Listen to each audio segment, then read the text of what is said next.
Hi, everyone. Welcome to our 30-minute lunchtime boost. We hope these are a bright spot in your day, coming to you every Wednesday and Friday in June. I'm your host, Jen Maceda, the CEO of She's Local, the organization that brings you accessible, relevant, and relatable local content, and now live digital content and engagement opportunities for local women to connect, inspire, and move along whatever path you choose. On today's boost, we are looking towards the future and how we can resume some sense of normalcy while COVID-19 is inundating our professional and personal lives. But when things do return to normal and employees return to work, there are certain human resources perspectives to take into consideration for businesses. And it is my pleasure to introduce my dear friend, Namrata Anand, Vice President at TalentBurst. Namrata supports the contingent workforce strategy, hiring, and resource management for large and small businesses within the life sciences, manufacturing, and technology industries. Thanks for being with us, Namrata.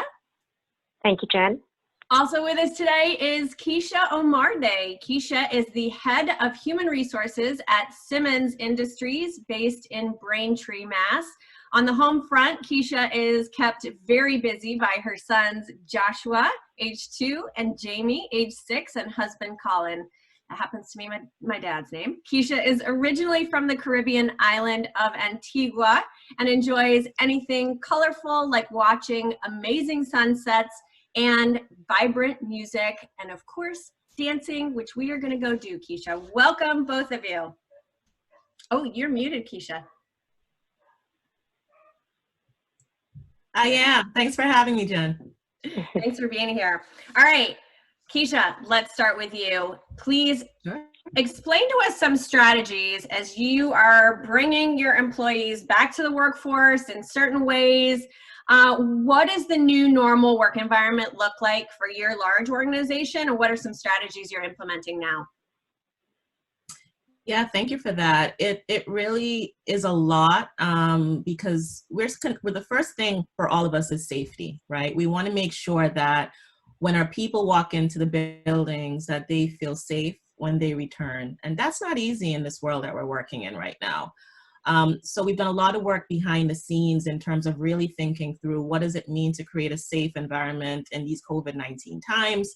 And then after we've actually done those things, it's communicating it out so that our folks know, here's what we've done. So a really rich cadence has been developed, lessons learned over the past couple of months as we've been going through this, of making sure we stay connected as much as possible through different mediums so that people feel connected and safe. So how are you staying connected with your employees?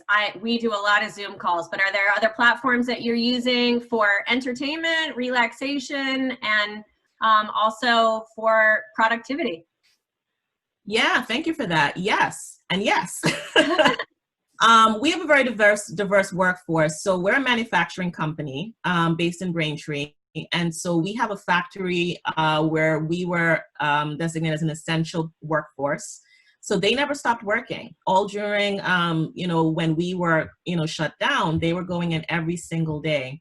So we used to have, morning check-ins with all of our people. There were the department connects. Then we also made sure our bulletin boards were kept up to date for that workforce because they're not on Zoom, they're not on the computers.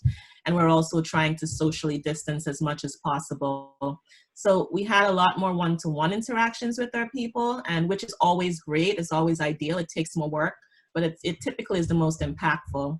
And then for our folks who are working remotely, it's, our president reaching out, sending his notes, and our CEO, typically every 2 weeks, just to check in and say, here's where we are. And then we also made sure to have town hall meetings. Those used to be in person, large rooms with hundreds of people. And we had to reconfigure what's an impactful virtual town hall now to make sure people still could stay connected with what's going on and where we're going. We also have tried to have the opportunity for people to ask questions and really be fully engaged. So I want to shift over to you, Namrata. What are some strategies right now for small businesses and for large businesses, and how are they different if they are? Yeah, absolutely. And thank you for asking that question, Jen. So, in my role, I have the opportunity to interact with businesses of all different sizes. And what we realized is while some of the large businesses did certainly have a, pandemic response plan that they had developed and put in place, there was certainly implementation challenges with those pandemic plans, because even though there is one, how it's actually rolled out across an organization is dependent on how you roll that out to your managers, right? The smaller businesses, however, I think were challenged with this pandemic situation. As you can imagine, it hit everybody from left field. But, they were very quick to respond. And to Keisha's point, that one-on-one communication that maybe some of the smaller businesses are able to have with their teams and have with their managers certainly helped make the process more effective. So not to say the larger companies were not implementing effectively, but when you're a large global organization, you have to understand that you have to get all of your managers and your HR business partners to respond in the same way and communicate the same message. And sometimes there are breakdowns in that process, right? What the large businesses have done really effectively is understand where their workforce is located, who can actually work from home and who would be considered essential and needs to show up at work. And how are we going to give them the tools to be successful, irrespective of where they're working? So certainly, people have been cognizant of quickly jumping into, training and development programs associated with how to use technology, how to conduct meetings when you're not actually sitting in a conference room, and how to navigate these different situations in terms of, workload, communicating with your manager, communicating with your peers. And I found that to be very, very effective with, many of the customers we've worked with over the past 2 months. Just the training and development and resourcing and information provided to their workers to be successful.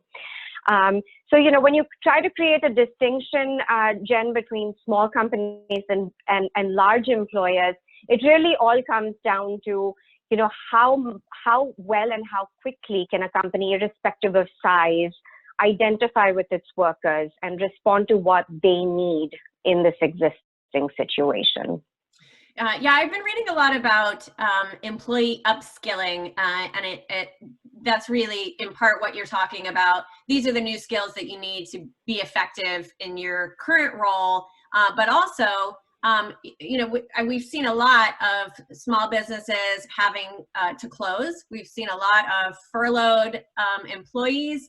Keisha, tell us what resources and whether the future week, a month, if you did have a crystal ball, what do you foresee happening with the return to work, and what does it actually look like?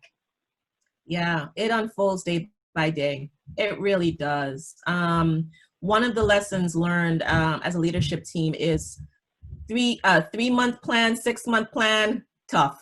Very tough in these days and times. We are definitely more robust, more nimble about thinking week by week, month, what are we trying to achieve in terms of stability and safety, and making sure that our operations are functioning and that our people are engaged. Honestly, like the KPIs of the past are now replaced. Still, we still have our business objectives, but our focus, I would say, has been shifted a bit in terms of those areas. It really has. In terms of reopening, we are looking at a phased approach. All of the best recommendations you've seen are hinting to consider, companies considering a phased approach. What we've seen over the past 3-4 months is that productivity can happen with, teleworking, as well as those that are still coming in physically. So our philosophy is it's not broken, and let's still just continue to test it out and make sure that it still works. And on the flip of that, we're also very considerate for the personal needs of individuals where, schools are still closed, daycares are still not reopened. And so what does that mean for our workforce? We've had to have, those discussions and those considerations with our people as well as we consider reopening, because ideally that's where we want to go. We had an opportunity to talk yesterday, and part of our conversation was, this is such an interesting time for women because, as you say, childcare is potentially not available or affordable, and women are being impacted, especially women of color, more so than their counterparts. So what is it that you can share that prepares people for finding a job through resources, but then also that they better understand how they can leverage the success that they have been able to show right now? You know, you mentioned yesterday about the Cape. Tell us what you said yesterday. That was ideal. Yeah, in our session yesterday with Namrata and you, we were talking about, like what is our normal right now, you know, as mothers and also as professional women who are working through this. And one of the things I have personally learned is that the first 2, 3, 4, 5 weeks, you know, you're struggling through, you're like, well, all right, we got to get this done. And then by 7th week, I was like, okay, all right, how is this seriously going to happen? Like, there's no end in sight right now. And so I had a moment of like, okay, the Superwoman cape needs to be temporarily removed so that I can get some sanity, because doing it all just felt ridiculous. And so what that meant for me was having, first of all, a very real conversation with self about, how is this affecting me? How is this affecting family? How is this affecting work? And then having a real conversation with my boss to say, I am struggling right now. I'm trying to do it all. And thankfully, he was amazing in listening. And at first, like, I can't imagine how you're even doing this with 2 kids. Because, you know, I'd be on a conference call, and I'm sure many of you ladies, you know, on the call or men can relate, where you have that episode where the child comes into the room and you're like, no, don't do that. And so for the first 7, 8 weeks, I tried to put up like this invisible curtain in my life of them not disturbing me as much as possible on the Zoom chats or the calls and stuff like that. And then I realized, this is now the new normal. They're going to have to be integrated in this.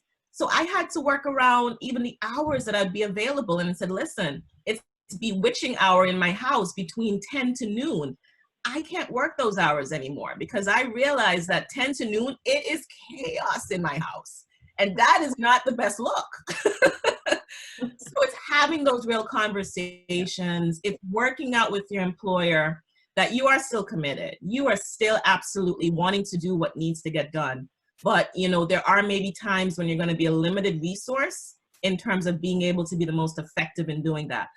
But claim the fact that you are doing it. You are trying your best, and that before, people thought it wasn't possible. There's no way you can be productive by having, you know, children in the room or children in your home. We can. We absolutely can, but we got to balance how we do it. Exactly. Namrata, yesterday we talked about what we should say to someone, and Keisha just touched on that. But you know, we've all worked for men and women who might not have the same challenges, and so might not be as empathetic and understanding with the kids running around in the background. And so share with us some strategies on how to craft the message of productivity so that someone on the other end can hear you and be able to show you the flexibility that you need in order to stay productive.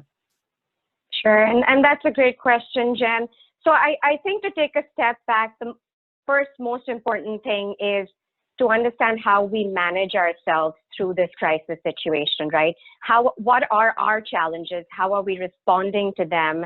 And what's working for us and not working for us with our schedule or our commitments to work. So a little bit of self-introspection here first, to fully understand where we're at in this process and what's going to work for us, but what's not going to work for us.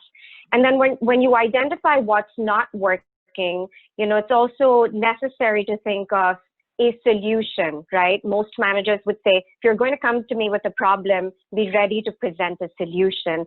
So it's important to identify what's a good solution for me in this situation. So going back to the conversation of flex scheduling, for example, do you think your job can be done between 7 a.m. and 10 a.m. and then you pick up the workload, you know, 1 to 5? once you're, you're done helping your children with school? Or what's the best process for you? Is it maybe building micro blocks where you say, okay, 10 to 12 is when I'm going to respond to emails, 12 to 1 is when I work out, and 1 to 3 o'clock is when I have my Zoom meetings because I feel good about myself.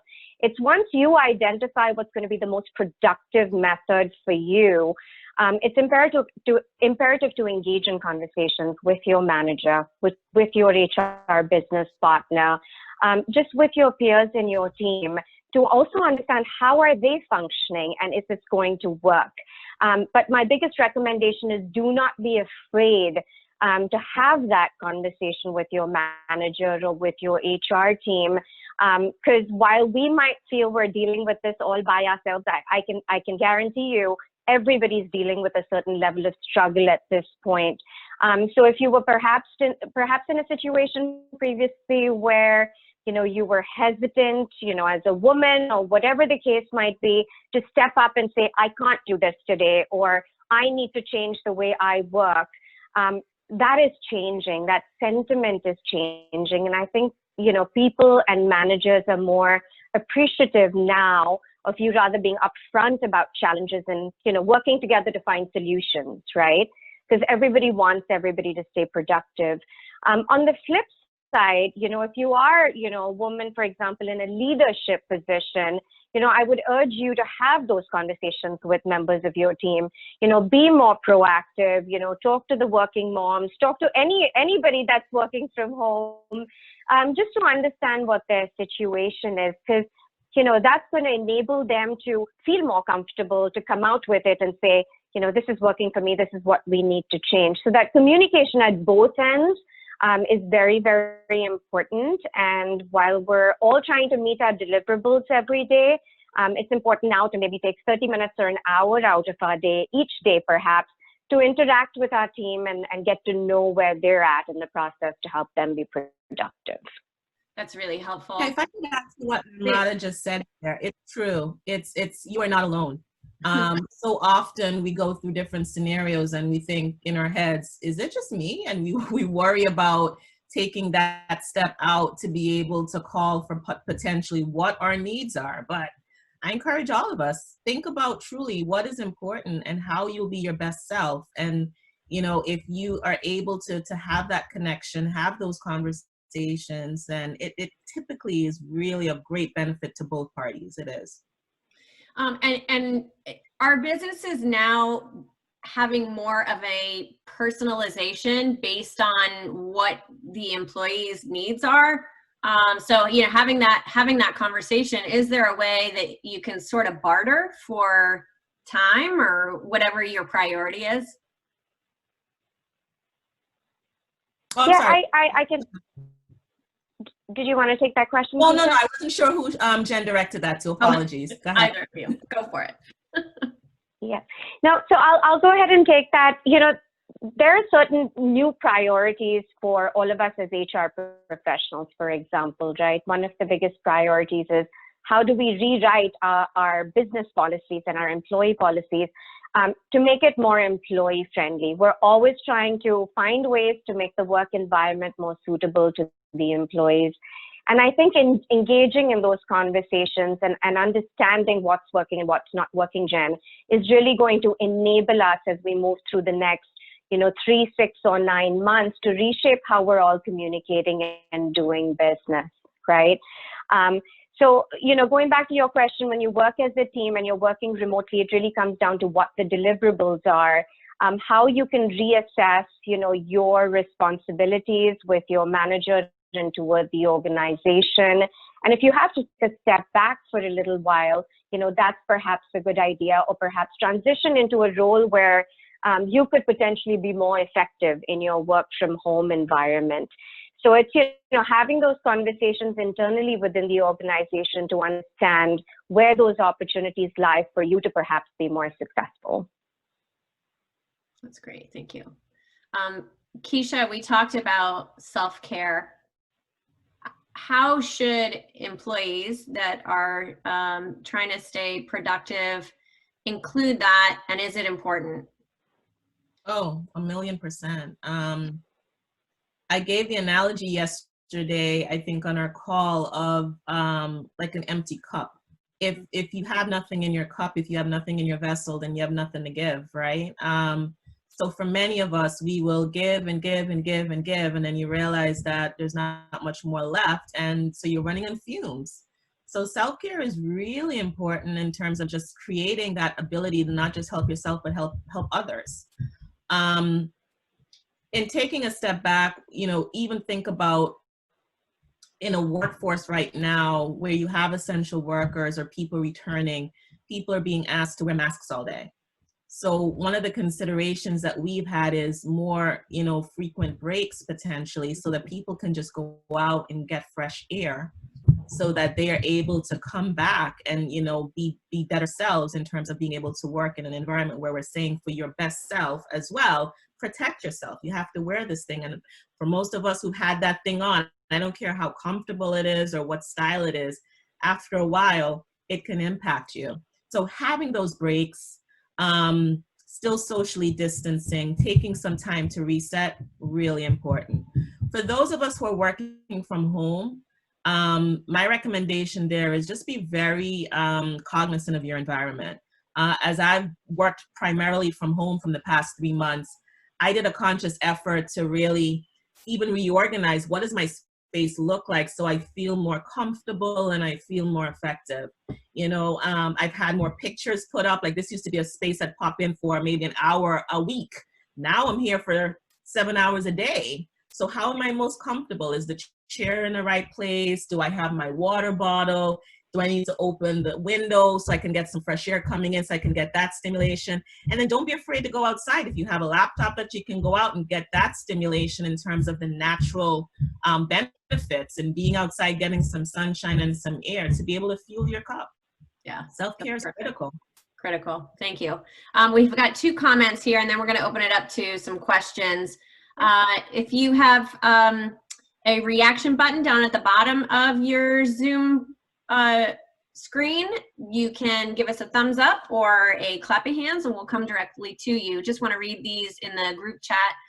One from Nancy O'Hare. I think the key is showing you care for the business and its goals, as well as trying to find an arrangement that can work. Also, in the healthcare environments, people are tired and emotionally drained. They need downtime away from work and the pandemic world. And Catherine Kelly, thank you for this honest discussion. It is so nice to have a safe group. The last 2 organizations I worked for were not diverse, though they said they were, and they truly believe they are. They did not value the flexibility and schedule you're talking about for working parents. I have had discussions with people out of work now who worry about interviewing. What is the best way to portray that during an interview with prospective new employers? That's a great question. Great question. Namrata, you want to take that? What's the best way to portray that during an interview? That you're portraying that you need flexibility, I'm guessing. Yeah, I would really come right out and say that in an interview, right? So when we're interviewing for a job, we're not just trying to make this work for the employer. We're also trying to make the job work for us, right? So if a schedule or the expectations are not going to work productively for us, then there is no point in the relationship, right? It's like any other relationship. I do think it's probably best to just come out and speak of one's situation as far as the flexibility one requires. Knowing fully well that, your potential employer may or may not agree or feel the same way as you feel, but it's so very important to just come out and kind of set the expectations from day one, just as your employer would attempt to do with you. I will reiterate that I feel the business landscape is changing. Organizations are changing the way they do business. That, managers are changing the way they hire people, they interview people, and they manage people, right? I work with organizations where you have hiring managers that say, I need my contingent worker to be in the desk right next to me so I can supervise them on a daily basis, right? No flexibility there. They need to be here 5 days a week. That is now changing. So hiring managers and organizations are being forced to come out of their comfort zone, right? Nobody gave them the choice. Now they just have to find a way that works for them. And I think now people are changing their mindset because they're saying, oh, I never thought I could do it this way, but it's actually working for me. And my employee is more productive. So I think what's going to work in our favor, if we're right about our needs for flexibility, for example, in a conversation, the chances that you're going to have success to have a more humane discussion around that will be greater now than it ever was. And I think over the next 3 to 6 to 9 months, you'll continue to see that evolve within organizations to be able to have those conversations. So I hope that helped answer your question, Catherine. Keisha, did you want to add on to that? Yeah, so we presently are on a freeze right now because we did have layoffs a couple months back. Heartbreaking, very tough decision. So, you know, we are building back. We're in build back mode from where we were. So we are reserving our rehiring to obviously the persons that we, you know, had to let go a few months back. So we haven't exposed yet to new people, but we are looking ahead and what that would look like. And, you know, to Namrata's point, managers who before we would look at a resume and if it was in another state, be like, oh no, well, we won't even go down that path because they're not here to come in for face-to-face interviews. The opportunity that this pandemic did was it leveled the playing field for all of us in terms of flexibility. So no longer will that resume kind of be shelved because we now realize that we've had a workforce majority, like literally split down the middle, has worked remotely or has come on site. And even how we interview, how we connect, the mechanics behind of that is also going to change. We're going to do more video chats even because of social distancing. Instead of having a bunch of people come in for first round, second round interviews, even before landing the job, we're more flexible now in saying we'll video screen. Absolutely. Yeah, and if I could just add one more point to that as well, Keisha. You know, one thing to do is when you're talking with the organization about the flexibility, for example, work from home, whatever you might need, you know, a good question to ask them is, how are you set up to enable your workers to work a flex schedule? Or how are you set up? What tools would you provide me to be successful? Because you don't want an employer to come back to you and say, you know, I certainly respected your need for flexibility, but I'm not getting the productivity I need. And it could very well be, you know, not anything that you did wrong. You just weren't provided the tools to be successful. So good question to also include in that conversation. You know, positive question is, you know, what are the tools you can give me? And here are some ideas I have on, you know, how I can be productive remotely and add value to you. Yeah, absolutely. That's fantastic. God, this has been such an eye-opening boost. I really appreciate that. I see a lot of head nodding while we're talking. There's a bunch of people on the phone too, so I don't know if you can see that, but we're gonna wrap this boost. We are, oh, thank you, Nancy, that's great. Nancy says very good ideas, Keisha and Namrata. We have this taped, so it's gonna go up on YouTube by this afternoon, most likely, so, but also we have a She's Local Boost Facebook page. So Keisha and Namrata, if you have questions for them, you can pop in there, and thank you both for coming and being part of this. Thanks for having me. Thanks for having us. Thank you, and thank you all for being here. Yeah, thanks everybody. We're going to be back on Friday with Bobby Carlton from Innovation Women, and she's going to be talking about how to be a virtual speaker, so you want to tune in for that for sure. Thanks for being with us. Thank you again, Keisha and Namrata. What a fantastic boost. Really appreciate it. Bye, everybody. Have an awesome day. Thank you, Jen. We'll see you again. Bye-bye. Have a great week.